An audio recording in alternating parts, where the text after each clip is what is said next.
All right, love you guys. Congrats on the big win, man. I mean, what's going through your head when you're hearing the split decision? Definitely was not a split decision. Definitely was not. But taught me a lesson. Got to be more active. I was surprised. I didn't think he was that strong.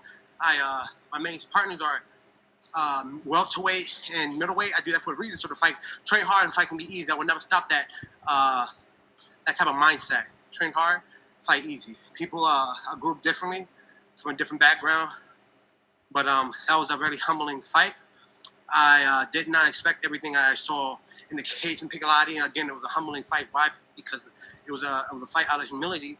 Walked in there, I guess, cocky or arrogant. Not for say, because I trained in middleweight and welterweight. So with that said, when he came out there and displayed everything he'd done with calmness, it was a very shocker. I'm like, wait, you're not supposed to be this calm. People like crumbled to my pressure. He didn't. He walked out. Every round was different. It was different. I'm like, damn.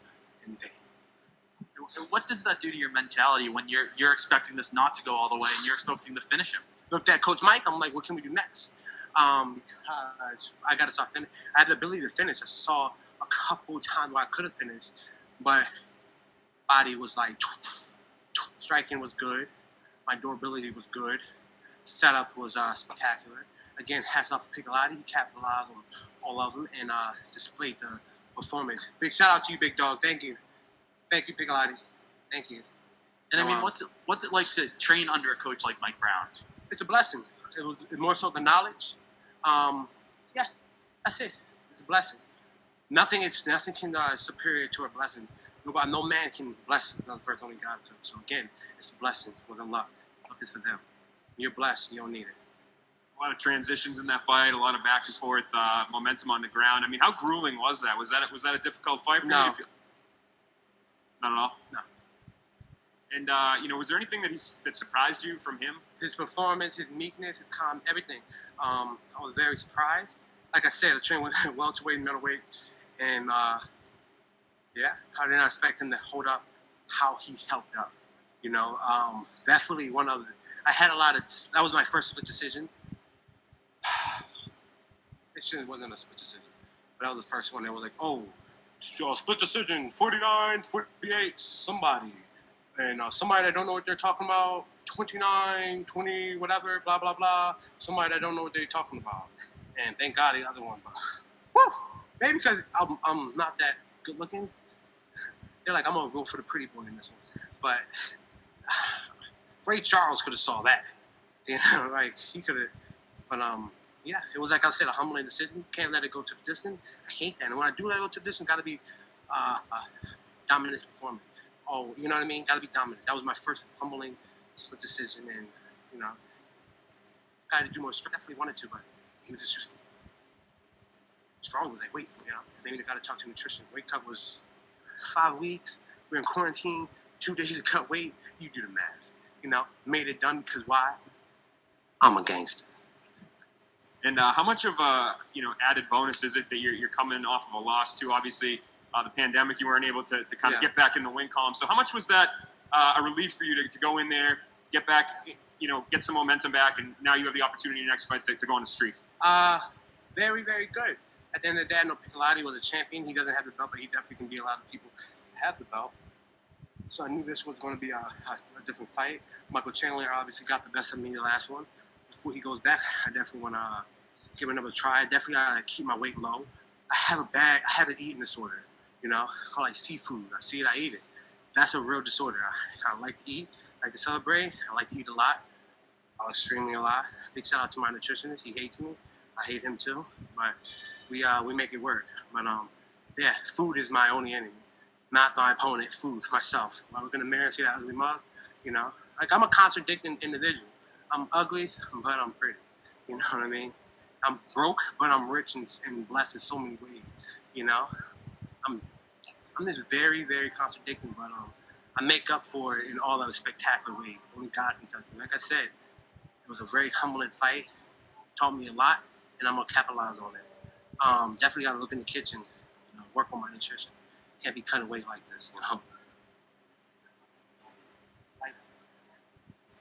Yes. Our next question will come from the line of Matthew Putterman. Matthew, your line is now live. Hey, Sidney, congrats on the win. My first question is to you. Did you think you did enough to earn that split decision?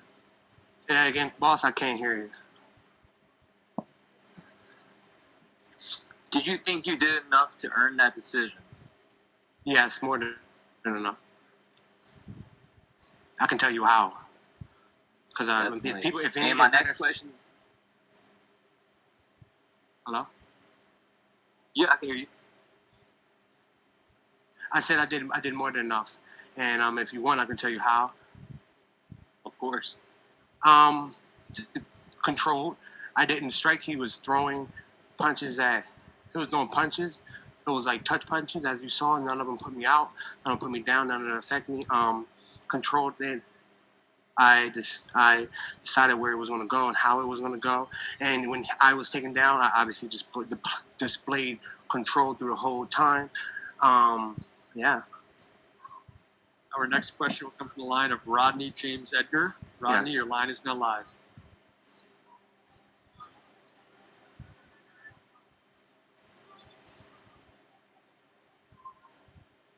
All right, we're going to move on to Hey, Randall. whoa, you muted me. Can you hear me? Yes, sir. Oh, hey, Mr. Outlaw, how you doing, Yes, man? sir. I'm Congratulations. doing good, boss. How are you? Great, outstanding, man. I'm living the dream just like you are out here at fabulous Las Vegas. First of all, tell me this, man. This flight was supposed to happen back in May the 9th. How Yes, painful was yes. it to sit here? I know it sucks to sit on the sidelines and not be able to fight. Yes. Tell me about that when you found out that, the uncertainty. What was it like training through the pandemic, all of that? It was definitely a challenge. I was definitely ready, of course. Nothing can stop me. When there's a will, there's a way. To everybody that say, hey, it's hard. It's definitely going to be hard. But like I said, there's a will, there's a way. I say all the time, I'm not a lucky man. I am a blessed man. You're only blessed by God, Blessed people need weapons. I mean, lucky people, they need weapons. When you're blessed, you are the weapon. So it doesn't matter. I just have to say yes. Hope to God that I'm ready. Go in there. Go in there and just fight mentally, physically, and spiritually. So that's a real battle. Not the opponent, yourself.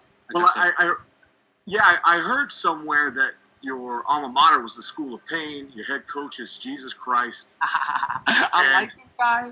Your other coaches are life. So talk to me about your other coaches. That's clearly I'm referencing. For those of you who don't know, I'm referencing your Topology page, which you clearly wrote yourself. But I will say, bravo, sir. You set the standard. This is a very entertaining description of your background. I like you. Yes. Yes. I like I said, I'm a very contradicting person. People hate me. Like I'm ugly, but I attract a lot of attractive women. Like I'm stupid, but I'm a genius in so many ways that you just saw. If I'm against a level like that, I'm able to do things. You know what I mean? I'm broke, but I'm rich and untouchable in so many ways. I'm very contradicting. So with that said, yes, Jesus Christ is my coach. Life, because life teaches you against adversity. And like I said, from the School of Pain, because I don't, as you see, you can bring the best, I will beat him. I am the best. I fought Michael Chandler in like a couple weeks after another fight. Like I said, the weight cut. That's it. That's my biggest challenge. Am I the best lightweight in the world? Of course. Come to the gym. See who I fought. Look at my record. Not untouchable. You know what I mean? I beat undefeated fighter. I fought on the day notice. My life speaks for itself. So I appreciate you that question. I did that. Not them. Everybody else had a record. Oh, he's the best. He's undefeated. But who did he fight? Five fighters. He's like undefeated, 5 fighters. We give him credit. We do that. Why? Because 2020, like I said, the best rappers had rainbow color hair and stitches on people. So I don't care about opinions anymore. I'm going out there to glorify God and do what I do. You dig me? All right, thank you very much, Sidney. Congratulations. Thank you, guys. Hey, be blessed. Oh, hey, shout out to the best team, TDT. I'm wearing a shirt.